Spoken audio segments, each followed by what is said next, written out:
Assalamualaikum warahmatullahi wabarakatuh. Kembali lagi di podcast Bahasa Indonesia di episode ke-6 atau kelima. Sepertinya kelima.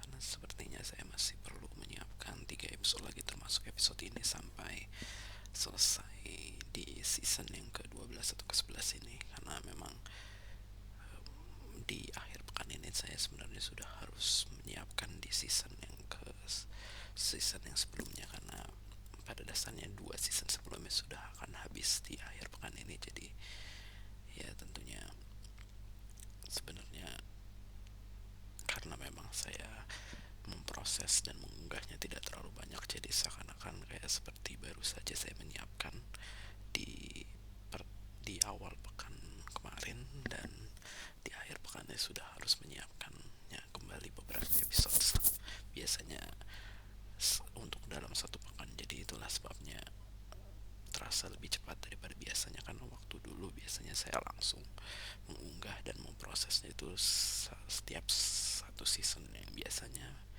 bisa yang tentunya jadi sampai 2 pekan, meskipun tidak sampai 14 kali 24 jam sepertinya, karena memang terkadang jika tanggal ganjil, karena saya selalu mencoba mengunggahnya di tanggal ganjil melalui pengunggahan yang terjadwal. Jadi itulah sebabnya jika beberapa bulan kemarin tentunya banyak bulan yang terdiri dari 31 hari, dan tentunya di 31 dan 1 itu tidak ada perbedaan sama sekali, jadinya tidak ada perbedaan hari. Jadi pada dasarnya itu bisa dibilang diunggah setiap hari pada saat itu. Itulah sebabnya tidak sampai benar-benar 14 kali 24 jam, karena pada dasarnya meskipun konsistensi yang saya coba berikan adalah setiap 2 hari sekali ada satu video yang terunggah, jadi 2 kali 7 episode setiap seasonnya itu merupakan 14 hari seharusnya.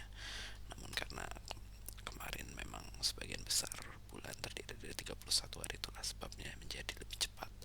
Dan saat ini mungkin karena jumlah harinya tidak sampai 31, mungkin bisa benar-benar 2 pekan, meskipun pada dasarnya saat ini saya mencoba menyiapkannya setiap 1 pekan sekali, karena saya berusaha untuk bisa menyiapkan di konten saya yang lain, meskipun pada dasarnya ternyata menjadi cukup sulit karena memang tentunya terlalu banyak hal yang perlu saya konsentrasikan, atau mungkin saya menjadi lebih sibuk daripada biasanya, saya juga tidak tahu, atau lebih malas daripada biasanya.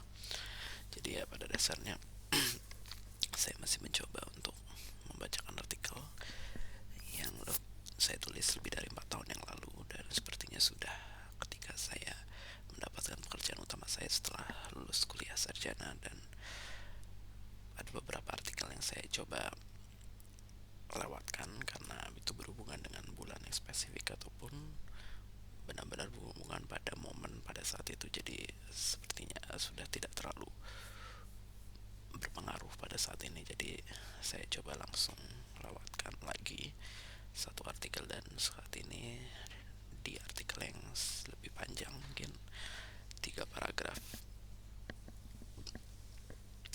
yang berjudul Perangkat Lunak Indonesia. Seperti yang sering saya katakan di artikel sebelumnya, saat ini teknologi memang berkembang sangat cepat, di mana sebagian besar nilai dikuasai oleh perusahaan yang bergerak dalam bidang ini. Tentu hal ini tidak luput dari bagaimana asal teknologi tersebut, di mana merupakan pengembangan dari pelajaran yang menjadi dasar dari berbagai elemen dalam kehidupan, yaitu matematika. Karena pesatnya dan sulitnya mengembangkan sesuatu yang baru membuat suatu perusahaan dapat bertahan dalam waktu yang cukup lama. Di Indonesia memang belum berkembang dengan cukup lama, namun bukan berarti perkembangan yang kita raih tidak dapat bersaing dengan yang ada saat ini. Seperti yang kita ketahui, banyak perusahaan kecil yang bergerak dalam bidang ini berusaha untuk menyelesaikan berbagai permasalahan dalam kehidupan kita. Meskipun seperti itu, perhatian sebagian besar orang masih belum dapat benar-benar menghargai besarnya industri ini dapat berkembang. Seperti yang telah kita ketahui, mungkin saat ini industri yang paling berkembang masih bergerak dalam bidang hiburan. Dunia hiburan memang sesuatu yang sangat luas dan relatif, sehingga sangat mudah bagi orang yang memiliki keberuntungan untuk dapat sukses di bidang ini. Selain itu, hingga sekarang bidang ini juga masih belum dapat tergantikan dengan bagaimana hebatnya teknologi yang seharusnya dapat menyelesaikan permasalahan ini dengan mudah. Jadi mungkin pada saat itu saya merasa bahwa perusahaan teknologi merupakan perusahaan yang paling berharga, meskipun pada saat ini setelah pandemi sebagian besar sudah dikatakan selesai oleh banyak orang.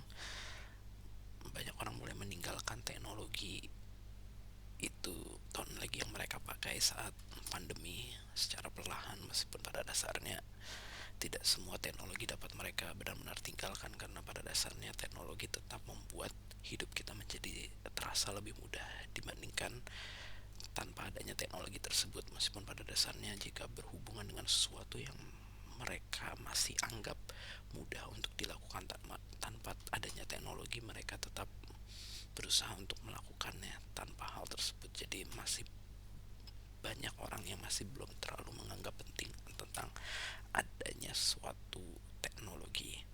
Jadi ya seperti itulah alasan mengapa saya tulis pada saat itu, meskipun pada saat itu mungkin masih ada rasa kepercayaan diri ketika bekerja di dalam bidang teknologi, karena mungkin sedang cukup naik daun, dan saat ini pekerjaan tersebut mungkin tidak terlalu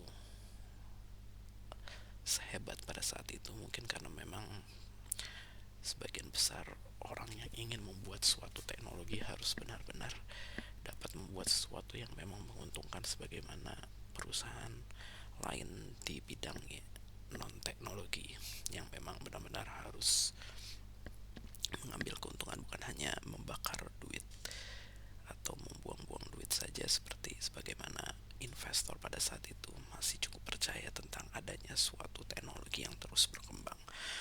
Dan saat ini memang perkembangan teknologi lebih cenderung stagnan, sebenarnya sudah jauh dari beberapa tahun yang lalu. Mungkin pada saat masih dianggap sebagai naik daun, sebenarnya teknologi sudah mulai stagnan, meskipun masih dibuat seakan-akan menjadi sesuatu yang revolusioner setiap tahunnya. Namun ya pada dasarnya hal tersebut hanya mungkin bisa dibilang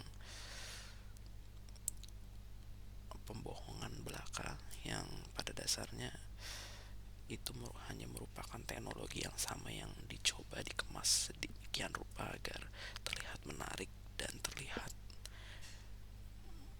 jauh dari nilai yang sebenarnya. Jadi meskipun memang untuk di belakang layar dalam hal riset tentunya tetap dicoba untuk dibuat teknologi yang memang benar-benar dapat revolusioner, meskipun untuk dapat melakukan hal tersebut memang bukanlah hal yang mudah, karena membutuhkan biaya yang cukup mahal, dan tanpa adanya kepastian mengenai suatu keuntungan yang dapat diperoleh dari waktu dekat.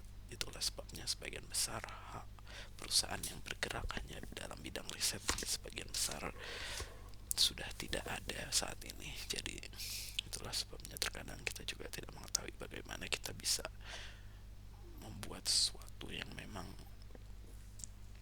dapat benar-benar merubah gaya hidup, karena tentunya sebagian besar juga merasa masih cukup nyaman dengan apa yang mereka lakukan saat ini, dan mereka